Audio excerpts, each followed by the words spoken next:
കുറേ നാളായി ജനങ്ങൾ ചോദിക്കുന്നൊരു ചോദ്യമുണ്ട്. വൈദ്യുത മന്ത്രി ആ ചോദ്യത്തിന് മറുപടി പറഞ്ഞിരിക്കുന്നു. സംസ്ഥാനത്ത് വൈദ്യുത നിരക്ക് കൂടുമോ എന്നായിരുന്നു ചോദ്യം. നിരക്ക് കൂട്ടില്ല എന്ന് മന്ത്രി കെ ശിവൻകുട്ടി പറഞ്ഞു. ജനങ്ങളുടെ മേൽ അമിത ഭാരം അടിച്ചേൽപ്പിക്കാൻ സർക്കാർ ആലോചിക്കുന്നില്ല. വൈദ്യുതി പ്രതിസന്ധി പരിഹരിച്ചെന്നും ജനങ്ങൾക്കിനി ആശങ്കയുടെ കാര്യമില്ലെന്നും മന്ത്രി 24-നോട്. നമ്മൾ ഈ ലോഡ് ഷെഡിംഗ് എന്തെങ്കിലും ആലോചിക്കുന്നുണ്ടോ?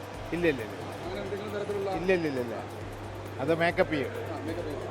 എങ്ങനെയാണ് പുറത്തുനിന്ന് വൈദ്യുതി വാങ്ങാനുള്ള ഏർപ്പാട് ഇതിൻ്റെ റെഗുലേറ്ററി കമ്മീഷൻ്റെ പെർമിഷൻ കിട്ടുന്നതാണ് വിശ്വാസം. വൈദ്യുതിനിരക്ക് കൂട്ടാനുള്ള ഒരു നീക്കമൊന്നും നമ്മുടെ ഭാഗത്തുനിന്ന് ആലോചിച്ചിട്ടില്ല. ഇല്ല ജനങ്ങൾക്ക് ഒരു തരത്തിലുള്ള അടിച്ചേൽപ്പിക്കുന്നുണ്ടാവും. ഉണ്ടായില്ല. ആശങ്ക വേണ്ട എന്നാണ് എൻ്റെ അഭിപ്രായം. എന്തായാലും വൈദ്യുത നിരക്ക് കൂട്ടില്ല എന്നുള്ള കാര്യം വ്യക്തമായി. അതുപോലെ ലോഡ് ഷെഡിങ്ങും ഉണ്ടാകില്ല എന്നതും വ്യക്തമായി. ഇനി ആശ്വാസമായി. ലോകത്തെവിടെയായാലും ഏത് സമയത്തും 24 വാർത്തകളും ഓഗ്മെന്റഡ് റിയാലിറ്റി പാക്കേജുകളും എക്സ്പ്ലെയിനറുകളും വിശദമായി കാണാൻ ഞങ്ങളുടെ യൂട്യൂബ് ചാനൽ നിങ്ങൾക്ക് സബ്സ്ക്രൈബ് ചെയ്യാം.